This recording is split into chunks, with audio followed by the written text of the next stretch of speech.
puts the last piece. So continue and make things happen.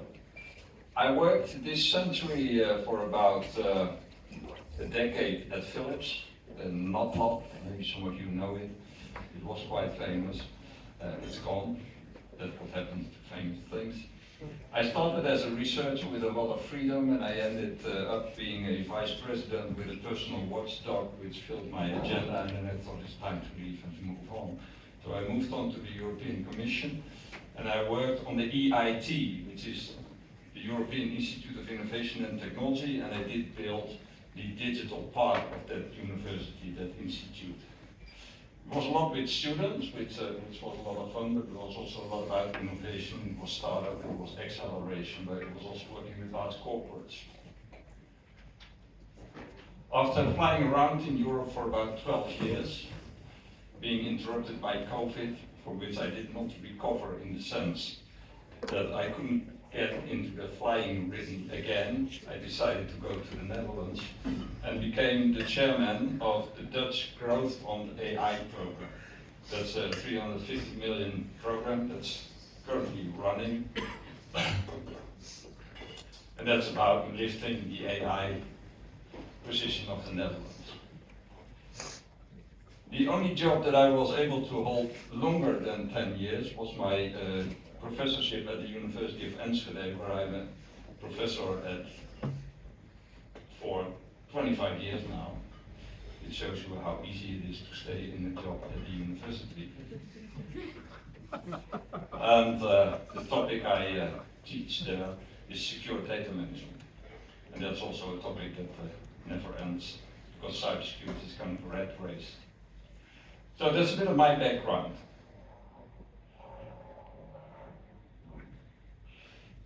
So if you look at artificial intelligence, and I didn't add May, but a lot of things were happening in May as well, you see it's enormously turbulent. It started off, and it was first the US game. So all the big shows were there at the inauguration of Trump. There were big announcements of building 500 billion infrastructure in the south of the US. And then all of a sudden there was DeepSeek. And that at first sight looked a kind of cheap alternative to all these big fat American systems that are around here. So that was January. US, Asia. February, it was time to strike back for Europe. So we had a big conference in France. We had the big announcements of huge investments in Europe. The French were able to convince the Arabs to put 50 billion into their infrastructure. They put 100 billion for research and development. And Europe said we put 200 billion for what is now called Continent Action Plan on AI in Europe. So this was the month of Europe. Wasn't it that the vice president from the US came to tell us to finally stop all this regulation we are doing, because this is hindering these big tech companies, and he doesn't like that. So that was the message we got there. March was the month of the infrastructures. So Europe announced its first AI factories, huge investments in infrastructure in AI, and Elon Musk built in a year and a half the biggest AI factory on earth, fueled by mobile units that consume a lot of oil, and he's driving with this infrastructure Grok 3. Did you use it? Okay. So that was the infrastructure month, and then April we got the details of the AI Continent Plan, but we also got a nice debate going on, which was fueled actually by Eric Schmidt, about how fast AI will overtake the intelligence of all of us combined here, and even more, and everybody on Earth, and so on. And his prediction is 5 years. The good news is that his colleague, Mr. Musk, also does a lot of predictions. For example, that next year we will have an autonomous car. He does those predictions for 10 years already, and we still don't have it. So they did a bit of analysis, how many of these predictions really come true, and it's only 16%. So don't worry too much about his predictions. And if you want some real mathematical, scientifically underpinned opinions on what AI will bring and what it will really achieve in the coming decade, you can read that report. So it's enormously turbulent world. And what is AI actually about? On the one hand, it's about competition. We had the Draghi report, and the Draghi report paints a picture of Europe being far left behind and not being active in the race for AI, meaning the industry race. Because actually there are two races going on. There's a legislation race and there is an industry race. The legislation race, we're doing quite well. Industry race, we're almost absent. And that's what he was pointing at. AI today also is about geopolitics. It's about are the Chinese the winners, are the Americans the winners, are we the winners? The geopolitical situation has drastically changed, and even our big friends, the Americans, are not always our big friends anymore. And people start to realize more and more the impact of geopolitics and the power you have when you control digital technology. And when Trump asked Microsoft to switch off the email account of the judge at the Palace of Justice here just a little bit more south, we all of a sudden realized what impact you can have on the world when you're controlling the digital knob. AI is about legislation, at least something we are very good at in Europe. We produce almost 3 times as much legislation as the rest of the world. Very good, sir. And this is one of the nice results. The issue with the legislation is not that the principles are bad. The issue is that they are too complex, they are overlapping, conflicting, and that the deployment and implementation of those regulations is extremely complex. The AI Act requires more than 250 actors in Europe to do the supervision of the implementation of the AI Act in all different countries. And that makes it extremely complex. But the principles of the AI Act are not that bad. What Europe's quest is actually how do you deal with a good balance with regulation on the one hand and industrial leadership on the other hand. And that balance is not there. This report you can download, by the way, from the internet. And I want to walk around this triangle with you, which are the core ingredients of this quest of how to build a strong digital industry, and at the same time make sure that you have good legislation so that you have a responsible way of dealing with that new technology. And especially for AI, there are a lot of concerns in society that it will be applied in an irresponsible way. And that's what nobody wants. On the other hand, we all would like to have the benefits of this technology, but of course we don't like the downside. Well, that happens in heaven, we live on earth, so we have to find a balance. It all starts with value creation. If you don't create any value, maybe the government will invest for a while, but serious investors will don't bring their money to your propositions. So value creation is extremely important. And value creation is not only about in creating monetary companies that return a lot of shareholder value. Value creation is also societal value. It is about the public. It's about public services. It's about what is called in Dutch brede welvaart. How do you feel living in the country? Do you feel safe? Do you feel secure? Do you feel recognized? Do you feel part of the society? Or do you feel excluded? And it's very much about reliable information. Are you provided with the right information so you can make serious, informed decisions? Or you are being controlled by all kinds of fake news? And of course there is the economic value creation. That's about having competitive companies. That's about having productivity of labor. That's about creation of companies.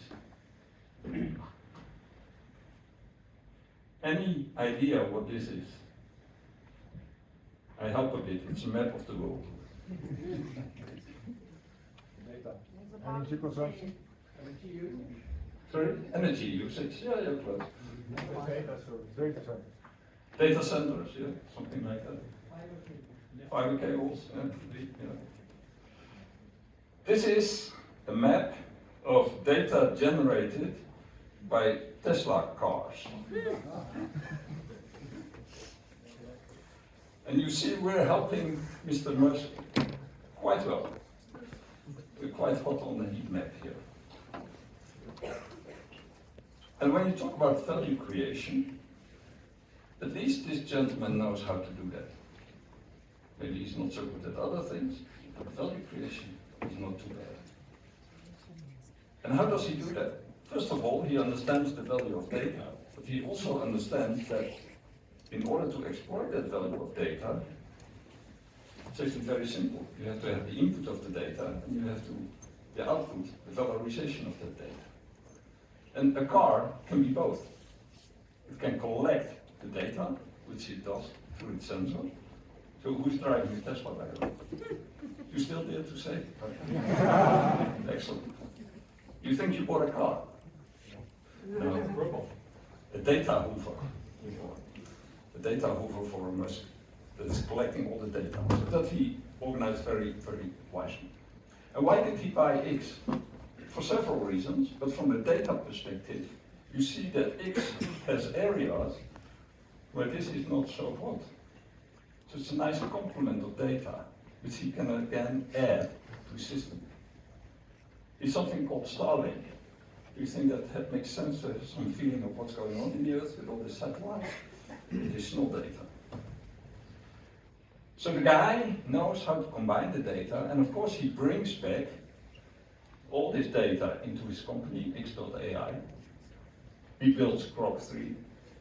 And of course Grok 3 will be implemented in his Teslas, will be implemented in its Starlink network, it will be implemented in X, what it is. I mean, if you have an X account, you can just access Grok 3.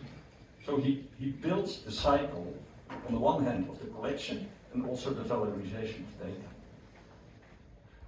So that's a good example when you start to move around in this AI world and you want to create value. Because in the end, it's about data. It's about data, and it's about data. Can Europe do something there? We have the ingredients. We have top science clusters. We have high concentration of AI talent, especially in certain parts of Europe, UK for example. Top tier researchers, university rankings, students, engineers, all we can do. This is actually, you know, process. The investment companies want to put a lot of money on AI in this triangle they're mentioning. So there's a lot of things that we have. What we also have is these top scientific hubs.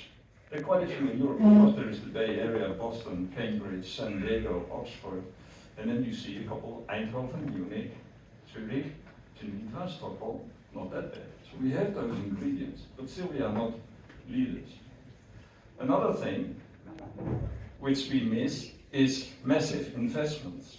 But also there things are getting better. So you have startup capital, breakout capital, scale-up capital, and you saw in the early phases where the current giants were built, the US was dominating, and we had very little in Europe. But you see it catching up. It's not at the levels that we require, but things are improving.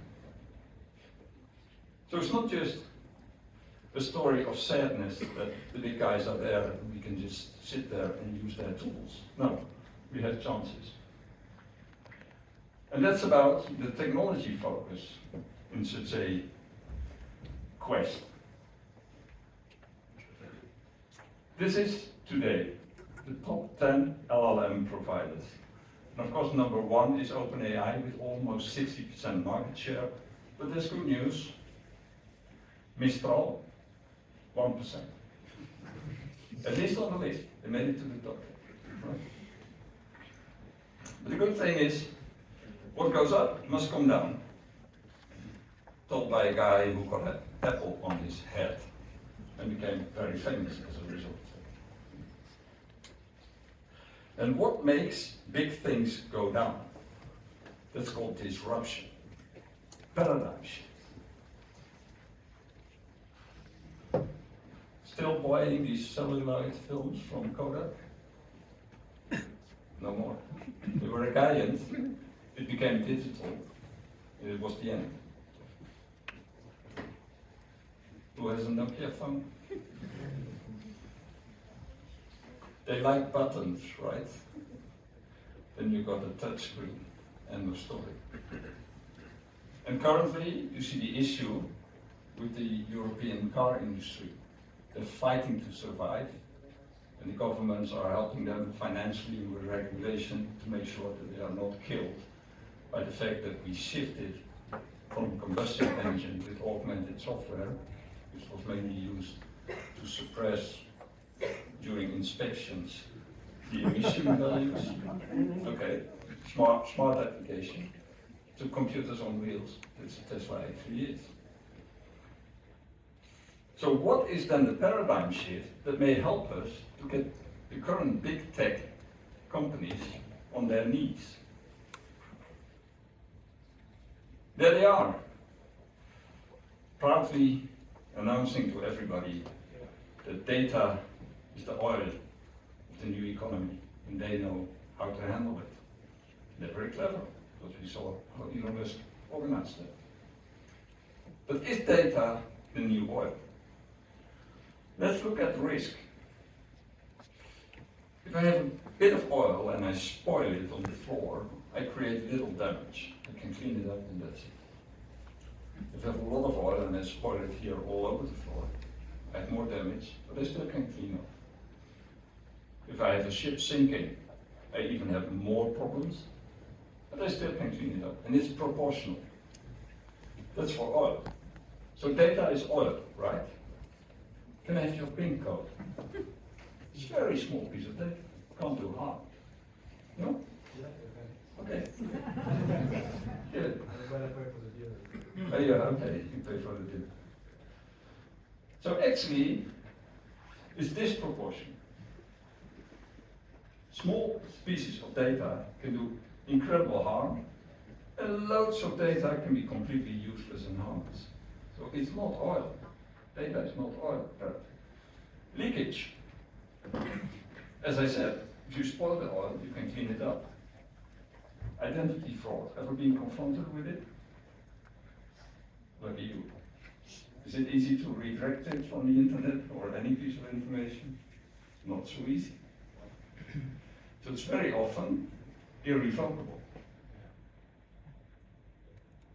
So actually, what is data? Data is much more like plutonium, right? Be very careful. Very small pieces of data can do enormous harm. So you have to treat that very carefully. So let's look at these AI big tech companies. They're oil companies. Dirty processors of data. They don't ask you whether they may use your data. They leak it and they pay a fine. They don't care. But money, who cares? This is an assessment of Stanford University, looking at the big tech applications and look to what extent they satisfy the AI Act rules. Nobody scores over 50%. So these companies don't even know how to handle in a clean way, but that's an opportunity. So the paradigm shift we are advocating is move away from AI big tech and move to AI clean tech. Use data in a clean way. And what does it mean? It means that you treat it in an ethical way. Reliable. You respect privacy. You are transparent on how you get your data and for what you use your data. You also are responsible to the environment. The energy consumption of AI is slowly becoming a concern. You are responsible. People can come to you and you want to explain and you take your responsibility. So that's where we should go. So maybe some of these here, are the winners of tomorrow. But what I'm asking is governments and investors to put their money on this technology. Put your money where your mouth is. If you want a different way of AI, if you want a different way of your data being treated, put the money there. And buy this technology from companies that are not always the winner. And yes, you will have some troubles because some of the startups you bought from will go bankrupt and you have to find a new solution. And that won't happen if you buy from Microsoft. I fully understand. If you want to change, you should act. This is, for me, the moment to point to Anita, who's always very shy. Ah, there you are. Ah, in the front row. But this is actually what we are trying to do in our organization with the money we get from the growth fund, to focus on those startups that are building this clean tech environment. Because we create a new playing field. And we have to populate that playing field with new players. That's where this program works on. Anita is here. We are lean and not mean, but we help you to really get there with your clean technology. To make sure that where we create this new playing field with the legislation we have, we also populate it with the winners of tomorrow. And the winners of today will find it very difficult to change their whole organization to work on this new playing field. You were promised something about an AI factory, so I will say a few words about the importance of infrastructure. You do not become the winner of the Tour de France on a bicycle that you borrow from your neighbor.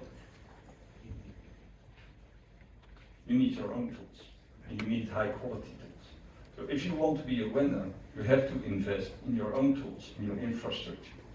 And that's what Europe slowly starts to understand. And one of those investments is the Dutch AI factory.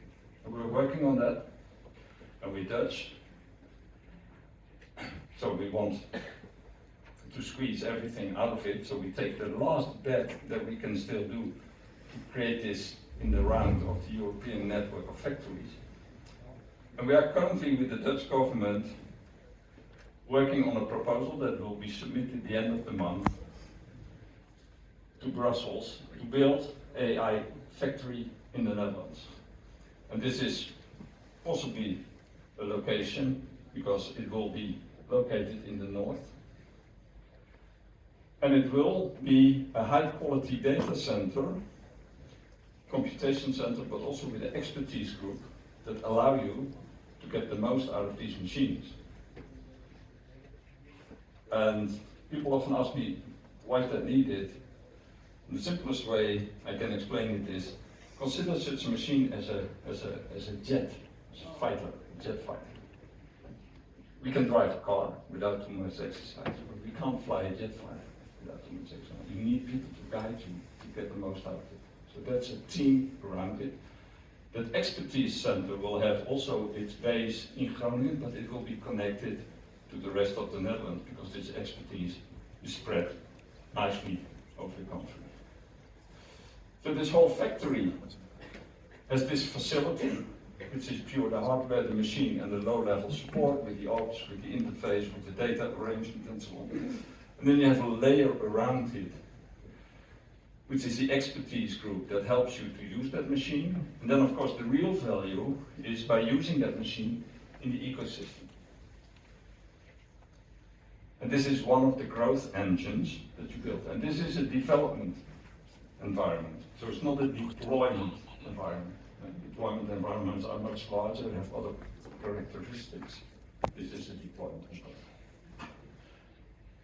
And we want this to be used to create players in that new playing field. So free software, Creative Commons, democratic governance, open web, design justice, principles that we carry very, very high, and we find it very important to be applied. The access will be organized in a variety of ways because it will attract European traffic to us. but it will also, of course, serve national and regional startups. And it's important that it's about science and education. It's very much about business and also supporting governments.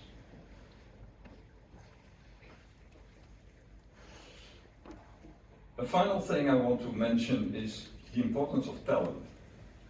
And I want to show you this graph. And this is a graph where people are at secondary school, at university, and their first job. From an economic AI perspective, you see the US, China, and Europe. Who's the winner out of those three in this picture? US, right? They have relatively few people here, and they managed to get most of them working for them. That's smart. Who's the big loser? China. Finally, again, where China is losing. Yes. And as always, we're in the middle. This international flow of talent is extremely important. Our government, or our last government, since 2 days, 3 days,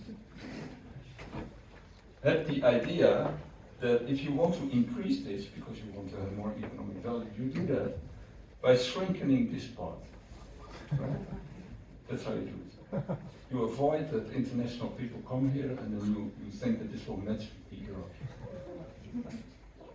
I don't get the logic, it's very clear. If you are a politician, it works like that. It's crazy. Crazy. We have to resist that. Really. I mean, closing the windows is the most stupid thing you can do. Sorry. But there's another thing about talent, and there's this one.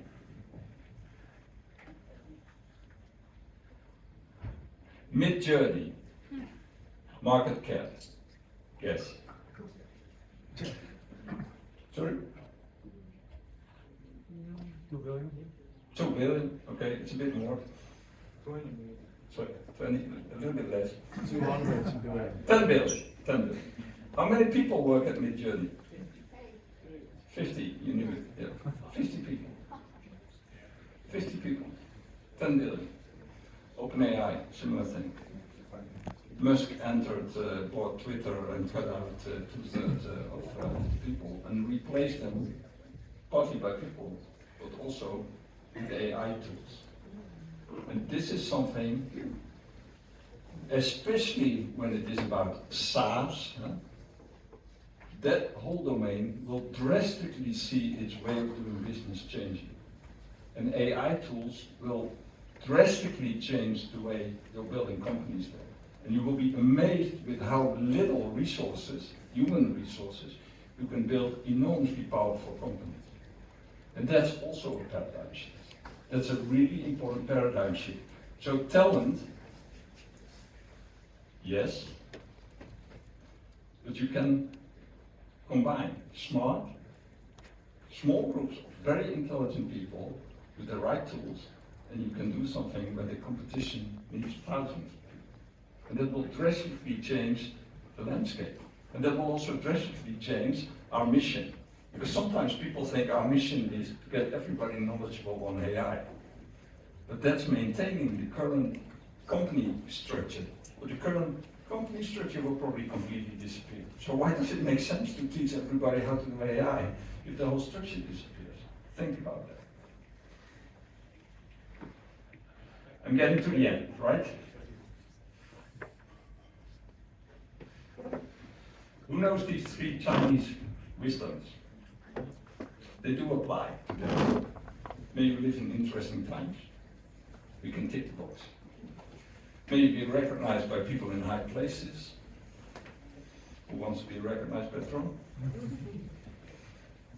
May you find what you're looking for. I want to add one to it, and then I close. May you get energized. Thank you.